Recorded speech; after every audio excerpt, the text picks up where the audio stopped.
বদর রাজাকারের বাচ্চারা এখনো কিন্তু ফজলুর রহমানদের মতো মুক্তিযোদ্ধারা জীবিত আছে। এই দেশে মুক্তিযুদ্ধ হয়েছে, মুক্তিযুদ্ধ সত্য, 30 লক্ষ লোক জীবন দিয়েছে, এটাও সত্য। বিরোধী দলের নেতা বলেছেন উনি মুক্তিযোদ্ধা পরিবারের লোক এবং উনি শহীদ পরিবারের লোক এবং উনি জামাত ইসলাম করেন।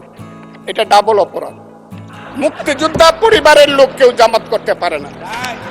হাতুড়ি পেটানোর অধিকার কাউকে দেওয়া হয়। তিনি পার্সোনালি আমাকে হার্ট করেছেন। 2 নম্বর, উনি বলেছেন কোনো মুক্তিযোদ্ধা কিংবা শহীদ মুক্তিযোদ্ধা পরিবারের কেউ জামাত ইসলামী করতে পারে না। তাহলে উনাকে জিজ্ঞেস করে করা লাগবে? আমার আইডেন্টিটি নিয়ে প্রশ্ন করা হয়েছে, এটা গুরুতর অপরাধ করেছেন উনি। আমি প্রথমেই শ্রদ্ধা জানাই মহান নেতা, মুক্তিযুদ্ধের ঘোষণা দানকারী,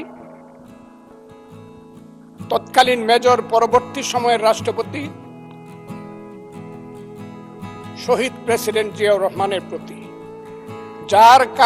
আমি শ্রদ্ধা জানাই মহান নেত্রী, দেশনেত্রী বেগম খালেদা জিয়ার প্রতি, যার আহ্বানে এবং যার কারণে আমি আজকে বিএনপি করি।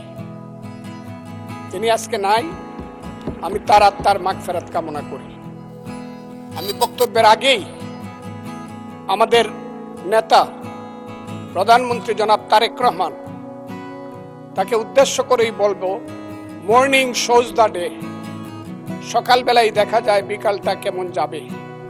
আমাদের প্রধানমন্ত্রী এই দেশের জন্য, এই দেশের উন্নয়নের জন্য প্রথম থেকেই যে কর্মসূচি নিয়ে কাজ করছেন, কালকেও যশোর থেকে উলসি খাল খনন করে তিনি এসেছেন। আমার বিশ্বাস এই দেশের মানুষের দুর্ভাগ্য দূর করে বাংলার পূর্বাকাশে নতুন সূর্য উঠবে বলে আমি বিশ্বাস করি। মাননীয় স্পিকার, রাষ্ট্রপতি ভাষণের উপরে আমার মিক্সড ধারণা আছে। আমার প্রথমেই বলতে হবে, সেই সত্য যা রচিবে তুমি, যা ঘটে তা সত্য নয়, কবি তব মনোভূমি, রামের জন্মস্থান অযোধ্যার চেয়েও সত্য যেন, বাল্মীকির কবিতা। কারণ হলো মাননীয় রাষ্ট্রপতি যা যা বলেছেন, আমি প্রথমেই বলি 2, 3 এবং 4 নম্বর প্যারা। 2 নম্বর প্যারায় মুক্তিযুদ্ধকে উনি যেভাবে বলেছেন সঠিক বলেছেন, কিন্তু আরো বিস্তারিত হলে আমাদের প্রধানমন্ত্রী যেমন বলেন যে মুক্তিযুদ্ধকে মহিয়ান করতে হবে, মুক্তিযুদ্ধ আরো মহিমান্বিত হতো আরেকটু ইলাবোরেট করে লেখলে। কারণ মুক্তিযুদ্ধের ইতিহাস মহাসমুদ্রের চেয়েও গভীর ইতিহাস। আমি আজকে আপনার কাছে বলবো 3, 4 প্যারায় মুক্তিযোদ্ধাকে যেভাবে 5ই আগস্টের সঙ্গে যোদ্ধাদের সঙ্গে তুলনা করা হয়েছে, 5ই আগস্টের যোদ্ধাদেরকে আমি ছোট করে দেখি না। তাদের যারা শহীদ হয়েছে আমি তাদের প্রতি শ্রদ্ধা নিবেদন করি এবং তাদের আত্মার মাগফিরাত কামনা করি। শহীদ আমি ছিলাম 5ই আগস্টে, তার আগে 10 বছর যাবত, যেদিন থেকে আমি বলা শুরু করেছিলাম আওয়ামী লীগ একটি অভিশপ্ত রাজনৈতিক দল, সেই দিন থেকে 10টি বছর নিরন্তর আমি যুদ্ধ করেছি। আমি আমার যেদিন সর্বশেষ 28শে অক্টোবর নয়াপল্টনের মাঠ থেকে 10 লক্ষ লোকের মিছিলটাকে ফ্যাসিস্টরা ভেঙে দিল, অনেকেই জেলে চলে গেলেন, অনেকেই পলাতক ছিলেন, হাজার হাজার নেতা কর্মীর নামে যেদিন যুদ্ধ হলো, সেদিন আমি বললাম যে আমি সংসপ্তকের ভূমিকা পালন করব, জয় অথবা মৃত্যু। আমি হাসিনা সরকারের বিরুদ্ধে সবকিছু করব। স্ত্রীকে বললাম তুমি বিধবা হতে পারো, সন্তানদেরকে বললাম তোমরা এতিম হতে পারো, কিন্তু শেখ হাসিনা সরকারের পতন না হওয়া পর্যন্ত আমার যুদ্ধ চলবে। এবং আমি বোধহয় একমাত্র ব্যক্তি যে 4 আগস্ট দুপুর 1টার সময় বলেছিলাম যে আগামী 24 ঘন্টার মধ্যে শেখ হাসিনা চলে যাবে, কারণ তার সরকার উত্তর সিরানা হয়ে গেছে, এবং 23 ঘন্টার মধ্যে শেখ হাসিনার সরকার চলে গিয়েছিল। আমি সেই আন্দোলনে ছিলাম। বলতে পারেন মিছিলে ছিলেন না, আমি মিছিলে ছিলাম না আপনাদের মতো, কারণ আমার বয়স 23 বছর ছিল, তখন আমি এরশাদ বিরোধী মিছিলের প্রধান নেতা ছিলাম আমি। কিন্তু এখন আমার বয়স 78 বছর। আমার ছেলে ব্যারিস্টার 5 বছর আগে, আমার ছেলে ইঞ্জিনিয়ার 10 বছর আগে, তারা 5 দিন পর্যন্ত বাসায় আসেনি, তারা মিছিলে গিয়েছিল, তারা কেউ বাসায় আসেনি। কাছে আগস্ট মাসকে আমিও খুব ছোট করে দেখি না, তবে কোনো কারণে আগস্ট কোনো বিপ্লব নয়, আগস্ট হলো গণ অভ্যুত্থান। সেই গণঅভ্যুত্থানকে যারা মুক্তিযুদ্ধ এবং মুক্তিযোদ্ধার সঙ্গে তুলনা করতে চায়, জুলাই যুদ্ধ এবং মুক্তিযুদ্ধ, তাদেরকে আমি বলবো, সবাইকে আমি বলবো, এই কথাটা বলাই অন্যায়। কারণ মুক্তিযুদ্ধ প্রশান্ত মহাসাগরের সঙ্গে ডুবার তুলনা করা যেমন, হিমালয় পর্বতের সঙ্গে টিলার তুলনা করা যেমন, মুক্তিযুদ্ধের সঙ্গে 5ই আগস্টের তুলনা করা ঠিক তেমনি। আমি আজকে খুব পরিষ্কার ভাবে বলতে চাই, মুক্তিযুদ্ধ এবং স্বাধীনতা সংগ্রাম একদিনে বাঙালি জাতির হয় নাই। ওই কালকে আমাদের ভাই, আমার এক ভাই ব্যারিস্টার নৌসাদ জমির পাল বংশের কথা বলেছিল, যে পাল বংশ আজ থেকে প্রায় 1000 বছর আগে, 2000 বছর, 1000 বছর আগে বগুড়ার মহাস্থানগড় পুণ্ড্রবর্ধনের রাজধানী স্থাপন করে বাঙালির যে শাসন শুরু করেছিল, তারপরে সেন শাসন থেকে ধরে সর্বশেষ মুঘল শাসনের পরে যখন 1757 সনে মীর জাফরের বিশ্বাসঘাতকতায় সিরাজউদ্দৌলার পতন হয়েছিল, নীল সাহেবদের অত্যাচারে যখন মানুষ জর্জরিত হয়েছিল, 1770 সন যাকে বলা হয় 74-এর মন্বন্তর, সেই সময়ে যখন বাংলার 1/3 লোক না খেয়ে মরেছিল, নীল সাহেবদের অত্যাচারে যখন বাংলার মায়েরা কেঁদে কেঁদে ছড়া বলতো, ছেলে ঘুমালো, পাড়া জুড়ালো, বর্গি এলো দেশে, বুলবুলিতে ধান খেয়েছে, খাজনা দিব কিসে, ধান ফুরালো, পান ফুরালো, খাজনার উপায় কি, আর কটা দিন সবুর করো রসুন বুনেছি। সেই যে ব্রিটিশের বিরুদ্ধে যুদ্ধে বাংলার মানুষ প্রথম নেতৃত্ব দিয়েছিল, সেই নেতৃত্বের মাধ্যমেই আমরা দেশ স্বাধীন করেছিলাম। আমি আজকে আপনাদেরকে বলি, 2005 সন থেকে ধরে 8 সনে ক্ষুদিরাম মের ফাঁসি, যে ফাঁসিতে গান হয় বাংলায় আজও একবার বিদায় দেমা ঘুরে আসি, সেই প্রফুল্ল চাকির ফাঁসি, এই যে যুদ্ধ, তারপরে চিত্তরঞ্জন দাস, এরপরে 190 বছর পরে একজন বাঙালি মুসলমানের সন্তান বারিতার বরিশাল, সিরাজউদ্দৌলার পরে প্রথম বাংলার সিংহাসনে বসলো। ওই দিন দেখলাম 2 জন মন্ত্রী সাহেব বললেন উনি মুখ্যমন্ত্রী। নো, 1937 সনে যখন শেরে বাংলার সিংহাসনে বসেছিলেন, তখন উনি প্রধানমন্ত্রী ছিলেন। সেই শেরে বাংলা ফজলুল হক, হুসেন শহীদ সোহরাওয়ার্দী, দেশ থেকে দেশান্তরে গিয়ে সুভাষ বোস, মৌলানা আব্দুল হামিদ খান ভাসানী, বঙ্গবন্ধু শেখ মুজিবুরেরা বাংলাদেশের স্বাধীনতা সংগ্রামের ভিত্তি স্থাপন করেছিল। সেই ভিত্তির উপরে দাঁড়িয়েই 1971 সনে আমাদের নেতা সেই শহীদ জিয়াউর রহমান বলেছিলেন প্রথম নিজের নামে, I Shahid Zia, I major Zia do hereby declare the independence of Bangladesh, প্রথম নিজের নামে, পরে বঙ্গবন্ধুর নামে। আমি আজকে আপনাদের কাছে বলতে চাই, মুক্তিযুদ্ধ এত সহজ জিনিস না। আপনি যে এখানে বসে আছেন, আপনি যে সালুটি করে যুদ্ধ করেছিলেন 4 দিন, কত লোক মারা গিয়েছে, কত সন্তান শহীদ হয়েছে, একটা বন্দুকের আওয়াজ, একটা কামানের আওয়াজ সিলেটে হয়েছে, আর আমি ময়মনসিংহে বসে সেই আওয়াজটি শুনেছি। আখাউড়াতে সেই নদীতে যে যুদ্ধ হয়েছে, যে যুদ্ধে নেতৃত্ব দিয়েছে খালেদ মুশাররফ, হায়দারেরা, সেই শব্দ আমার বাড়ি থেকে 100 কিলোমিটার দূরে, সেই শব্দ আমি শুনেছি। ওই যে ধানোয়া কামালপুরে কর্নেল তাহেররা যুদ্ধ করেছে, সেই যুদ্ধের সংবাদ, শব্দ আমি কিশোরগঞ্জ থেকে শুনেছি। 11টা সেক্টর ছিল, 1 নম্বর সেক্টর কমান্ডার জিয়াউর রহমান, 2 নম্বর খালেদ মুশাররফ। জিয়াউর রহমান যখন ব্রিগেড কমান্ডার হলেন, তখন কমান্ডার হলেন সেইখানে। ওই ফেনীর যুদ্ধ, জাফর ইমামদের আজকে যাই করুক তারা, বিলুনিয়ার যুদ্ধ তো আমরা ভুলবো না। 2 নম্বর সেক্টর কমান্ডার খালেদ মুশাররফ হায়দার, 3 নম্বর সেক্টর কমান্ডার শফিউল্লাহ, 4 নম্বর সিআর দত্ত, 5 নম্বর মীর শৌকত আলী, 6 নম্বর MK বাশার, 7 নম্বর কাজী নুরুজ্জামান, 8 নম্বর MA মঞ্জুর, 9 নম্বর MA জলিল, এবং সর্বশেষ 11 নম্বর হইল কর্নেল তাহের, যার পা চলে গিয়েছিল। সেই যুদ্ধ, যে যুদ্ধে সারা পৃথিবী জড়িত ছিল, যে যুদ্ধে ইন্ডিয়া 3রা ডিসেম্বর 1971 সনে আমাদেরকে সহযোগী করার জন্য অংশগ্রহণ করেছিল, এবং তার হাজার হাজার সৈন্য এই মাটিতে রক্ত দিয়ে গেছে, এবং যে ইন্ডিয়া আমাদের দেশের স্বাধীনতার জন্য বঙ্গোপসাগরে যে 7ম নৌবহর এসেছিল আমেরিকার, বিশ্বযুদ্ধের রিস্ক নিয়েছিল, আমাদের জন্য সোভিয়েত ইউনিয়নের মতো 3টা ভেটো দিয়েছিল, তা না হলে আমাদের দেশ স্বাধীন হতো কিনা সন্দেহ ছিল। সেই মুক্তিযুদ্ধের সঙ্গে যখন 1 মাসের গণ আন্দোলনকে তুলনা করা হয়, তখন মুক্তিযুদ্ধকে ছোট করা হয়। আমি মনে মনে ভাবি, হয়তোবা আমি মরে গেলেই ভালো হতো। আমি আজকে আপনাদের কাছে প্রশ্ন রাখতে চাই, 5ই আগস্টের পরে কি হলো আমাকে একটু 5ই আগস্টের পরে কি হলো আপনারা জানেন। এইখানে ইউনূস সরকার ছিল, আমি শিল্পকলার সামনে থাকি, একটা গান হইতে পারে নাই, একটা নাটক হইতে পারে নাই, একটা লালনের গীতি হইতে পারে নাই, একটা বাউল গান হইতে পারে নাই। সব কিছু কালো শক্তি ধ্বংস করে দিয়েছিল। তারা বলেছিল কোন মুক্তিযুদ্ধ হয় নাই, 47-এর যুদ্ধ হয়েছে, আর 24-এর যুদ্ধ হয়েছে, আর 71-এ গন্ডগোল হয়েছে। সেই দিন মুক্তিযোদ্ধা হিসাবে আমি বলেছিলাম, আমি বলতে পারবো কিনা কথাটা আপনি, এই আলবদর রাজাকারের বাচ্চারা এখনো কিন্তু ফজলুর রহমানদের মতো মুক্তিযোদ্ধারা জীবিত আছে। এই দেশে মুক্তিযুদ্ধ হয়েছে, মুক্তিযুদ্ধ সত্য, 30 লক্ষ লোক জীবন দিয়েছে, এটাও সত্য। এই যুদ্ধের মধ্য দিয়ে আমরা সেদিন তাদের সঙ্গে যুদ্ধ করেছি। আমার বাড়ির সামনে মব হয়েছে আমাকে হত্যা করার জন্য। সেদিন আমি আজকের পুলিশকে ধন্যবাদ দিব, আজকের মিলিটারিকে ধন্যবাদ দিব। 10 মিনিটের মধ্যে আমার বাড়ির সামনে তারা গিয়ে উপস্থিত হয়েছে আমাকে বাঁচানোর জন্য। অনেক চক্রান্তের মধ্য দিয়ে ইলেকশন হয়েছে।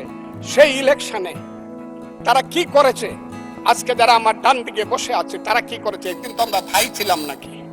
তারা যা করেছে সেটা কল্পনা করার মতো না। যত চক্রান্ত করেছে, সেই চক্রান্তের ভিতর দিয়ে যখন তারা প্রচার করতে শুরু করলো তারা বাংলায় 2/3 মেজরিটি পেয়ে তারা পাস করবে, আমি হতভাগা ফজলুর রহমান বলেছিলাম জামাত জোট যদি মেজরিটি পায় তাহলে আমি বিষ খাবো।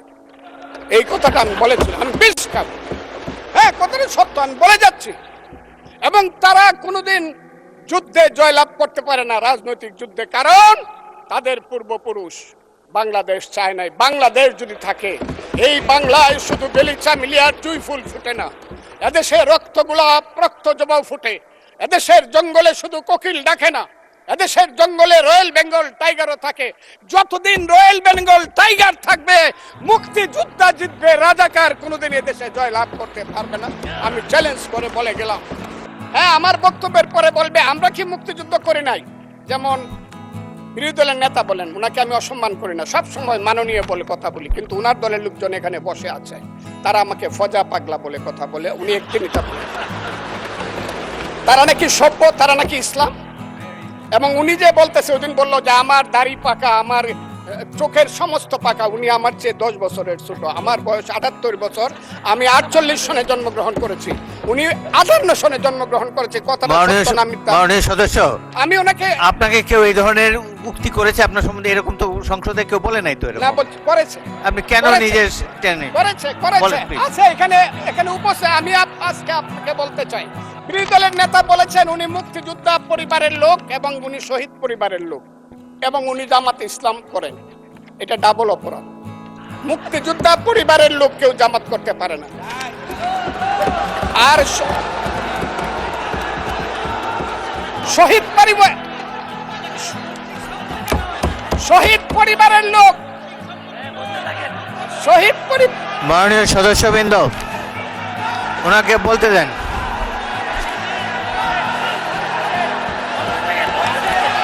মাননীয় সদস্যবৃন্দ, অর্ডার। আপনারা শৃঙ্খলা রক্ষা করুন। মাননীয় সদস্যবৃন্দ, সংসদে শৃঙ্খলা রক্ষা করুন। মাননীয় সদস্য ফজলুর রহমান, আপনি শেষ করুন, কষ্ট পাইতেছেন, বক্তব্য শেষ করুন। আমি আবারও বলে রাখলাম, শহীদ পরিবারের লোক তো জামাত করতেই পারে না, আর জামাত করলে ডাবল অপরাধ করতেছে। 2, তাহলে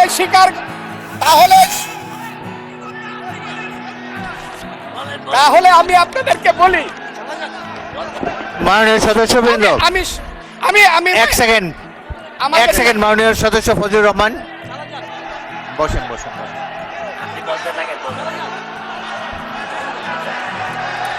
আমি আপনাদেরকে মাননীয় সদস্যবৃন্দ, প্রোটেকশন আশা করতেছি। মাননীয় সদস্যবৃন্দ, বসুন। কিন্তু আমার গলা, সংসদে শৃঙ্খলা রক্ষা করুন। ওনার গলা, আমি কিন্তু ওনাদেরকে খারাপ কিছু বলি নাই। বসেন। আমি বলছি এই যে দেখেন, তারা বসেন।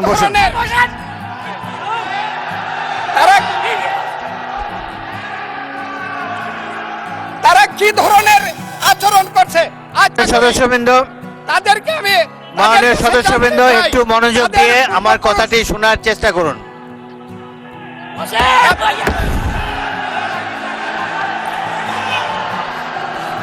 মাননীয় সদস্যবৃন্দ, গাজী নজরুল ইসলাম, বসুন। আমি আজকে বসুন বসুন, এই স্পিকারের কথা শোনার চেষ্টা করুন। এই কথা মাননীয় সদস্যবৃন্দ, একটা কথা আপনারা মনোযোগ দিয়ে শুনেন। সংসদে প্রত্যেক সদস্যের ফজলুর রহমান একটু ওয়েট করেন, একটু ওয়েট করেন। মাননীয় সদস্য ফজলুর রহমান ওয়েট করেন, hold on for a second, একটু অপেক্ষা করুন। আমাদের নেতা জিয়াউর রহমানকে পাইলো এরা হত্যা করত 16 ডিসেম্বরের আগে। মাননীয় সদস্য ফজলুর রহমান অপেক্ষা করুন, আমার শেষ, আমাকে হোল্ড অন ফর 2 মিনিটস। দেখেন ডিস্টার্ব, আমি আর তাদেরকে বল। মাননীয় সদস্যবৃন্দ, এটি বাংলাদেশের জাতীয় সংসদ। এখানে প্রত্যেকেই নির্বাচিত হয়ে এসেছেন, প্রত্যেকেরই এখানে মিলর্ড 1971 সনের 14 ডিসেম্বরকে পালন করা হয় শহীদ বুদ্ধিজীবী দিবস। সেই মুনির চৌধুরী, আব্দুল আলিম চৌধুরী, শহীদুল্লাহ কায়সার থেকে ধরে শত শত বুদ্ধিজীবীকে যারা হত্যা করেছিল তাদেরকে বলা হয় আলবদর। এবং সেই আলবদর বাহিনী কার ছিল আপনারা জানেন।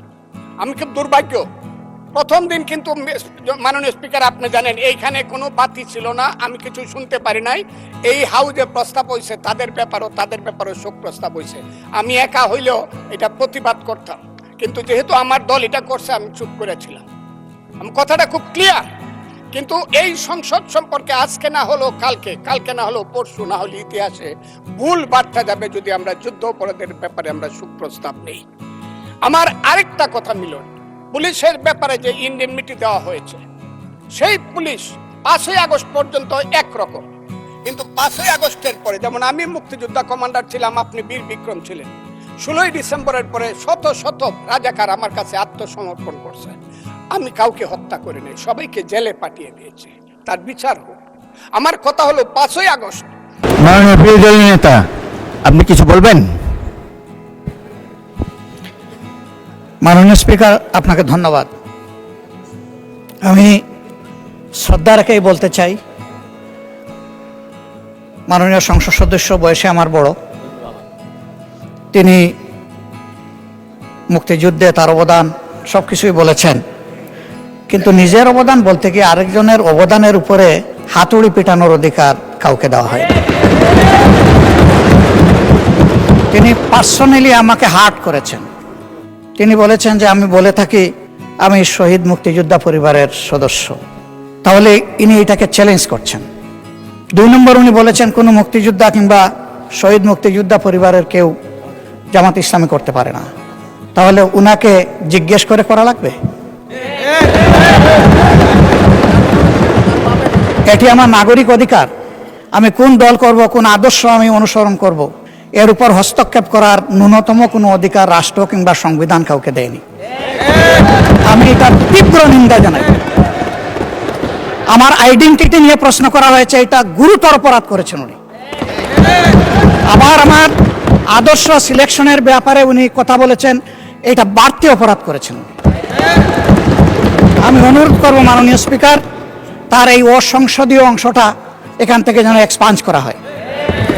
শেষে গিয়ে উনি, আমরা কুলামনে এই সংসদকে ফাংশনিং করার জন্য বর্তমান জ্বালানি অব্যবস্থাপনার সংকট যেটাই বলি, সেইটার ক্ষেত্রে আমরা এগিয়ে এসেছিলাম। কুলামনে কথা বলেছি, নোটিশ নিয়ে আলোচনা হয়েছে, এবং পরের দিন এসে মাননীয় প্রধানমন্ত্রী একটা প্রস্তাব দিয়েছেন, আমরা সাথে সাথে এটা গ্রহণ করেছি। তিনি এইটাকে শেষ পর্যন্ত কনক্লুশন টানলেন কি দিয়ে? হ্যাঁ, যার মগজ যেরকম তার কনক্লুশন হবে সেই।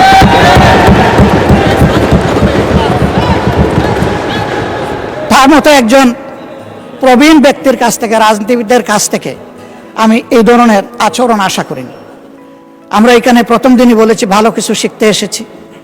কাউকে হিট করা, গালি দেওয়া, এর মাধ্যমে বড় কিছু অর্জন করা যাবে না। কিছু গোলাবাজি হতে পারে বড় জোর, কিন্তু তার চাইতে বেশি কিছু হবে না।